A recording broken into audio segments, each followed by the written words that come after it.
ഉണ്ടാവില്ലപ്പാ, കുറേശ്ശെ ഉണ്ടാവുള്ളൂ. പൂതിയും പഞ്ചും തീർന്ന് തിന്നാണ്ടായിട്ടില്ല പണ്ടത്തെ കാലത്ത്. ഇപ്പോഴാണ് അതൊക്കെ തിന്നാനും കുത്താനും ബാക്കി ഇടാനും ഉടുക്കാനും എല്ലതും ഉള്ളത്. പെരുന്നാൾ വരുന്നുണ്ട് പറഞ്ഞ് നമ്മൾ കാത്തുനിന്നാണ്ട് കുറേ ആവുമ്പോ നായ്ച്ചരി ഒരു ഉണ്ടിപ്പാത്രത്തിലിട്ട് വെക്കും. എന്നിട്ടാണ് ആ അരി എടുത്തിട്ടാണ് ഒന്നായിട്ട് പെരുന്നാളിന് ചോറ് വെക്കല്.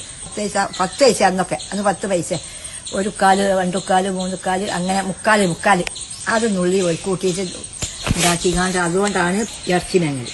അല്ലാണ്ട് ഇന്നത്തെ കാലത്ത് ഒന്നായിട്ട് കെട്ടിക്കൊണ്ടല്ലോ ഇങ്ങനെ അറുത്തുകാണ്ട് ഇങ്ങനെ കൊണ്ടല്ലോ ഒന്നുമില്ല. ഇപ്പൊ ഓരോരുത്തർക്ക് അർത്താൽ ബാക്കിയല്ല എമ്പാടും. പണ്ടത്തെ കാലത്ത് കുട്ടികളും പെണ്ണുങ്ങളും ആണുങ്ങളും എല്ലാവരും കൂടിയിട്ട് ഉണ്ടാക്കും. പിന്നെ പെരുന്നാളിന് ഇപ്പൊ ആളും വരില്ല അടുക്കളയില്, പെണ്ണുങ്ങൾ തന്നെയല്ലേ, അതെന്താ കൊണ്ടുവരല്ലേ. പണ്ടത്തെ കാലത്ത് കുട്ടികളും മക്കളും വയ്യോലും തള്ളിയും തന്തന്റെ തന്തിയും പന്തന്റെ കളി എല്ലാവരും ഉണ്ടാവും. ഏതും നുറുക്കലും ഇറച്ചി മുറിച്ചുണ്ടെങ്കിൽ അത് മുറിച്ചലും എല്ലാവരും പാടെ കൂടിയിട്ട് ഇതാക്കും. തേങ്ങാച്ചോറ് തന്നെ കൂടുതലും വെക്കുള്ളൂ. നെയ്ച്ചോറ് ബിരിയാണി ഒന്നുമില്ല. തേങ്ങ ചണ്ടി ഉള്ളിയും തേങ്ങയും ഇട്ടുകാണ്ട് ഉലുവയും തേങ്ങ ഇട്ടുകാണ്ട് വെള്ളം വറ്റിച്ച നെയ്ച്ചോറും ബിരിയാണി ഒന്നുമില്ല. കറി കോഴി ഇറക്കുക, ഒരു കോഴിക്കുട്ടിനെ നമ്മളവിടെ വളർത്തുന്ന ഒരു കോഴി ഇറക്കും. അതുകൊണ്ട് ഒരു വെള്ളം തിളപ്പിച്ചു തേങ്ങ അരച്ചുകാണ്ട് ഒരു വെള്ളം ഉണ്ടാക്കും. ഒന്നായിട്ട് ഒരു കലൊക്കെ ഉണ്ടാക്കും.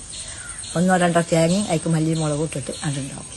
അങ്ങനെയൊക്കെ ഇടാനും ഉടുക്കാനും ഒക്കെ ബുദ്ധിമുട്ടാണ്. വലിയത് പഴയത് തിരുമ്പി വെളുപ്പിച്ച് നാളെ പെരുന്നാൾ